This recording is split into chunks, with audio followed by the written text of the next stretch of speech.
Mira, Sara Solomando, Miro. o Graviela para los amigos, te voy a decir la verdad, porque Dime. a mí no me gusta mentir. Yo soy un tío muy verdadoso. Sí, de Muy verdad. bien. O sea, no soy mentiroso, entre otras cosas porque se me pilla rápido. Sincero, vaya. Sí, soy bastante sinceroso. Yo tenía, siempre tengo libros así al retorcero por casa, o que me envían, o que a lo mejor Sí. compras y no te da tiempo a leerlo porque has pillado otro, o porque no. Bueno. Y entonces un día tenía un libro por allí pululando por mi casa, que lo cogían, lo ponían en un sitio, y hace como un mes o por ahí lo vi y no sé por qué, porque me estaba leyendo otro que me sigo leyendo todavía, que tiene 700.000 páginas, que no se acaba nunca, no se acaba nunca. Y lo vi ahí encima, una tarde de fin de semana, y lo cogí. Se llama El ocaso de Alejandría. Ujú. Y entonces lo cogí, pero sin mucha esperanza, ¿eh? Sin mucha esperanza, porque te voy a decir, la portada es fea que te cagas. Y entonces lo cogí. Bueno, Yo te he te dicho pasa con que muchas soy muy novelas. sincero. Pasa con muchas a la autora novelas, de la ¿eh? portada le habrá encantado el Bueno, comentario. esto, vamos a ver, estos son... Un saludo para María Garrido. Hola, María Garrido. Vamos a ver, pero yo no me refería a ese. Ah, perdón. No, sí, me estoy refiriendo a otro libro. Ok. Bueno, Ese que se titulaba igual, ¿no? ¿Eh? Que se titulaba igual, por lo que veo. ¿no? sí. Bueno, vamos a ver. Que tampoco está mal, o sea. Bueno, Pero oye, que era yo te he fea, dicho vamos. que iba a ser sincero, la portada no me gusta, pero vamos, también te digo que la portada de mi segunda y tercera novela tampoco, y son de un amigo mío. Bueno, y Dicho entonces lo cual- empecé a leerlo, joder, empecé a leerlo, macho, que es que dejaba de hacer todo para seguir leyéndolo. Y el autor es este señor, que me lo envió y es este señor. José Barroso. José Barroso. Y tengo el placer de estar en vuestro programa hoy. Y bueno, encantado y enhorabuena porque me parece una novela interesantísima, entretenidísima. Muchísimas Realmente es la vida de Cleopatra. de Sí, una Cleopatra biografía Filopator, novelada. Cleopatra VII. Y bueno, ya apasionante, es apasionante el mundo egipcio, es apasionante, ¿no? Cleopatra. Y Cleopatra es un personaje, o sea, atractivo, es tremendo, pero es que además está muy bien contado. Para mí es un personaje tremendamente magnético, Cleopatra. Probablemente la mujer más poderosa de la historia. Sí. Y que supo llevar tanto a su país, o intentó llevar a su país a las más altas cotas de poder de todo el Mediterráneo. Bien podía haber cambiado la historia, ¿no? Y si Cleopatra hubiese mantenido un idilio con Octavio en vez de con Marco Antonio, la historia sería otra. Sí, claro. Pero desde luego cuando uno se pone a escribir sobre Roma y sobre el siglo I antes de nuestra era, si quería empezar por un personaje... el periodo es apasionante. El periodo histórico en el que se desarrolla la historia es apasionante. No, te tengo que decir que cuando terminé de leerme el libro, me fui, porque además coincidió que hay una exposición sobre te iba a Cleopatra. comentar, no sé si la Sí. has podido ver. Sí, pero... además, como el mes pasado publiqué en la revista CLI un artículo sobre Cleopatra, también sobre el verdadero aspecto físico, y la revista la quería hacer coincidir con la exposición, así que... Ajá. Pues yo el día que acabé la novela, me fui con mi mujer a ver esa exposición, la de Cleopatra, y luego nos fuimos a comer a un restaurante que se llama Ramsés. Digo, Toma, pues, ya vaya a hacer hiciste el día el egipcio día. total. El día egipcio Le total. pediré los royalties al restaurante. ¿eh? Sí, pues te meten un buen meneo, ¿eh? Un buen royalty, un buen royalty. Te meten ¿no? un buen royalty. Oye, Cleopatra, que quizá por el cine, ¿no? Nos ha llegado la imagen, o bueno, no la Esa imagen, belleza pero, de Elizabeth claro, la Taylor. belleza de no sé qué, pero realmente... por lo menos lo que se ve en tu libro también la describes como una belleza impresionante, pero Sí. lo que se ve en la exposición o lo que cuentan en las monedas, lo que se ve en las monedas es que era una mujer que su atractivo más que en el físico lo tenía en su personalidad y en su cultura, ¿no? Era una persona súper culta, hablaba un montón de lenguas, pero luego tenía una napia que parecía iba a tener la muerte del loro, ¿no? Bueno, yo escribo novelas y los personajes en las novelas hay que hacerlos atractivos, así que sí que di un perfil de belleza actual, de lo que hoy en día entendemos por una mujer bella, ¿no? Para más datos me va a ser la actriz Tandy Newton, la actriz inglesa Tandy Newton, el modelo que utilicé. Pero efectivamente lo que nos cuentan las fuentes antiguas, tanto Plutarco como Suetonio, como el propio Julio César, es que no es que destacase tanto por su belleza, sino por su forma de ser. Y en Era cuanto- una mujer atractiva. Sí, exactamente.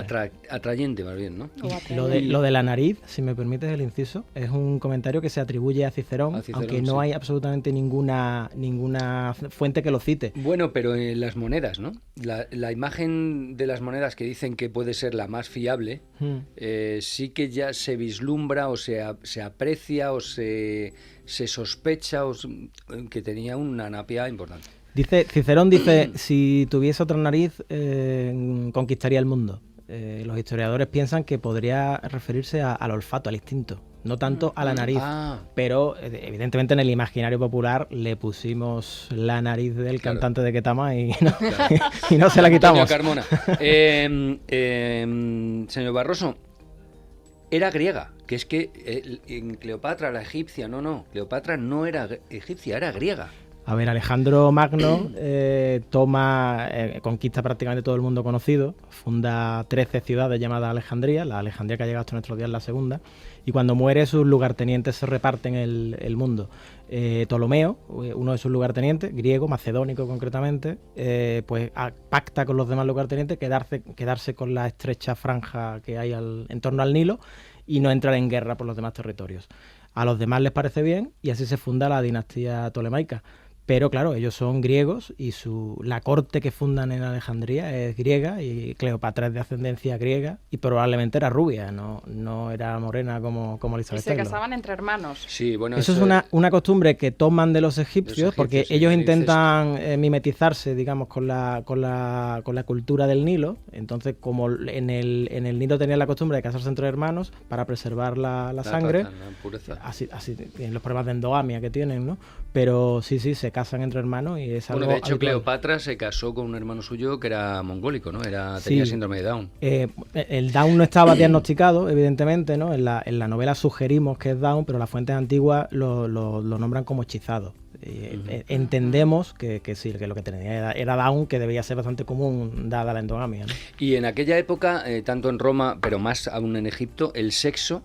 o sea, no había un solo tabú en el sexo, se vivía, por lo menos es lo que tú, como tú lo cuentas en la novela, hablar de las orgías y de la vida sexual no solamente de Cleopatra, sino de su entorno, de sus amigas y tal. Y bueno, se vivía con una absoluta la moral era permisividad tremenda. La ¿no? moral era bastante relajada. Los tabúes sexuales nacen con las religiones abrahámicas, con el boom de las religiones abrahámicas. Antes, la verdad es que no, se vive el sexo de una forma natural, como en mi opinión debería vivirse. De todas maneras, en Roma menos, ¿no? En Roma, de hecho, es verdad que allá la llamaban Felatrix. Eso forma un poco parte de la leyenda negra que deja correr Octavio, ¿no? La historia la escriben los vencedores y Octavio venció aquella guerra y forma un poco parte de la leyenda negra. Pero sí es verdad que una vez muerta Cleopatra, la llaman Felatrix, es lo más bonito que le dicen. Y todo el mundo hemos oído hablar de la famosísima biblioteca de Alejandría, ¿no? Que se quemó. Y tú en tu novela, es que, claro, es que más que novela, es que es prácticamente un libro de historia, porque es que te desvías muy poquito de la historia, ¿no? Intento que esté muy documentada. Sí. Ahí tengo licencia, ¿eh? Tengo licencia. Sí, ya que tienes licencia, pero está muy pegado al hecho histórico. Cuentas cómo se quemó la famosa biblioteca de Alejandría, el ¿no? primero de los incendios ocurre cuando Julio César está en Alejandría, está sitiado por las fuerzas de Ganímedes que defienden al hermano de Cleopatra.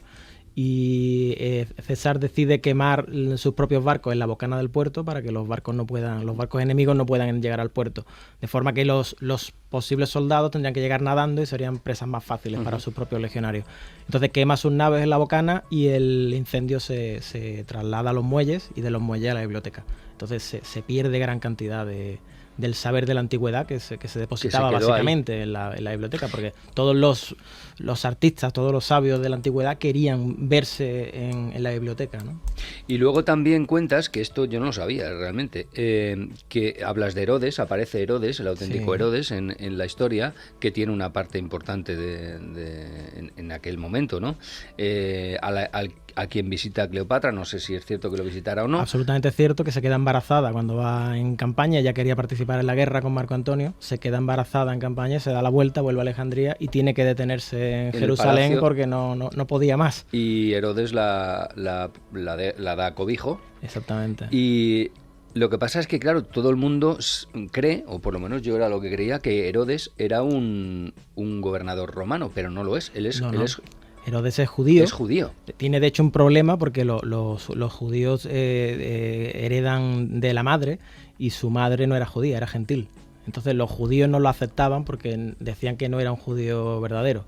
Y los romanos pues tampoco lo querían demasiado porque no confiaban demasiado en él. ¿Qué daños han hecho las autenticidades a lo largo de la historia, ¿eh? Pero vamos, ya te digo yo. Y mira, es impresionante, pero impresionante cómo describes el barco en el que Cleopatra navegaba a través del Nilo para ir, pues para recorrer el Nilo, para ir, por ejemplo, a Elefantina, ¿no? Se llamaba. Sí, la Elefantina. Elefantina y tal. Cómo va recorriendo en un barco que es un verdadero palacio flotante. O sea, sí, ¿eso era así realmente? ¿O sí, la Tamalago está bastante bien descrita por Praxítenes. Sí, hombre, Praxítenes, joder. De toda la vida. ¿Has leído tú a Praxítenes? Pues no he terminado el libro. Era un escultor. Esa parte en la que habla del barco en el que se movía. Era un escultor de Creta que fue a Alejandría, porque bueno, es donde se movía un poco el dinero, donde podían pagarle sus obras. Entonces él deja algunos escritos y entre ellos describe la Tamalago y parece ser que era una nave absolutamente espectacular. Pero como espectacular, era un palacio flotante de verdad. O sea, y además el primer catamarán del que tenemos constancia en la historia. Claro, es verdad. Tenía dos quillas, o sea, era como como un catamarán. Era un catamarán. No tenemos constancia anteriormente de otro catamarán. ¿Hasta qué edad vivió Cleopatra? ¿A qué edad murió? Hasta los 39. Fíjate, es que murió realmente como dicen los dibujos a lo largo de la historia. Mordida por un áspid. Por un áspid. Era la muerte ceremonial del templo de Karnak. Dejarse morder por un áspid. Entonces, bueno, la verdad, eso lo cuenta Plutarco en Vidas Paralelas, en la parte de Julio César, pero no tenemos otra versión. Así que, en principio, es la que se da por buena. No hay otro autor que le lleve la contraria. Así que, bueno, en principio no tenemos por qué pensar que no. En cualquier caso, se suicidó, eso sí. El ocaso de Alejandría se llama el libro, que se puede pillar en Amazon, ¿no? En Amazon, bueno, el ocaso de Alejandría está en unos grandes almacenes de los que no queremos hacer publicidad, pero se llaman El Corte Inglés, ¿no? ¿Ah, sí? Sí, el ocaso de Alejandría está distribuida en cualquier librería, se puede. Vale, ¿y este es nuevo, el ocaso de la República? Sí. Que es como la continuación de la... Efectivamente. En principio yo no quería hacer una saga lineal, digamos, sino que quería hacerlo de personajes. Entonces el primero fue Cleopatra y el segundo pues con Octavio. Contamos la vida de Octavio desde que es joven. Llegamos al momento en que acaba... ¿Es verdad que Octavio estaba enrollado con su hermana? Eso es un rumor muy, muy recurrente en Roma. Puede ser un rumor que difunde Marco Antonio, pero desde luego es muy recurrente. Es un rumor que en muchas fuentes lo nombran. Era su medio hermana, hermana de madre. Sí, la hermana de madre. Pero sí. Bueno, estábamos hablando del ocaso de la República, que es el siguiente. ¿Esto está publicado ya? Sí, está publicado. Se publicó el 15 de diciembre. Se puede ya en plataformas digitales y en librerías, ¿no? Que es la continuación. En la continuación, empieza un poco antes de donde acaba Alejandría, porque contamos la historia de Octavio desde joven, y en un momento dado, en mitad del libro, pues llega el momento en que acaba Alejandría, que es con la muerte de Cleopatra, y continúa hasta la muerte de Octavio, que fue en el año 14. Octavio tuvo una vida bastante larga. La verdad es que solamente la historia o sea, cogerse un libro de historia sin novelar sobre Egipto es tremendo. Es espectacular. Es espectacular, es maravilloso. Y sobre esta época del Imperio Romano es que es una cosa... A mí el conjunto de historias que llevaron a la República, con lo orgullosos que estaban los romanos de su República y de su democracia, ¿no? Y pasar a una dictadura como era el Imperio, sí, claro. Me parece verdaderamente acojonante, ¿no? Y era tan rico, tenía tantísimo oro Egipto, Alejandría en aquella época. Sí, la verdad es que tenía muchísimo oro. De hecho es un misterio de dónde salía tanto oro, no lo tenemos claro. El término egipcio para el oro es Nub, NV, y ellos al sur tienen el reino de Nubia. De allí venía el oro. De hecho las minas de oro de Nubia se explotaron hasta el siglo XVIII. Allí había bastante oro, pero aún así no cuadran las cifras. No sabemos de dónde sacaban tanto oro, ¿verdad? Ya voy a acabar, porque es que nos estamos extendiendo mucho. ¿Es cierto que la historia de los 3 Reyes Magos, como nos ha llegado a nosotros, proviene también de la mitología egipcia? ¿Es de Horus? ¿Horus es? Es de Mitra. De Mitra. Es de Mitra. El culto a Mitra. Mitra era un dios del Egipto tardío ya, que nació de una virgen, resucitó al tercer día después de morir y era capaz de caminar sobre las aguas. Y que recibió la visita de 3 magos al poco de nacer. No sé si te suenan los datos. Me suena. Bueno, José Barroso, muchísimas gracias, ha sido un placer. Muchísimas gracias a vosotros. Bueno, ya cuentas, me imagino que te habrás dado cuenta que cuentas con un fan número 1 ya desde ahora. De hecho, esta noche empiezo con este. Muchísimas gracias, compañero. Muchísimas gracias a los premiados. Que te has alargado muchísimo la entrevista. Tenía que aprovechar. Es que nos has hecho, de verdad, nos has partido el programa.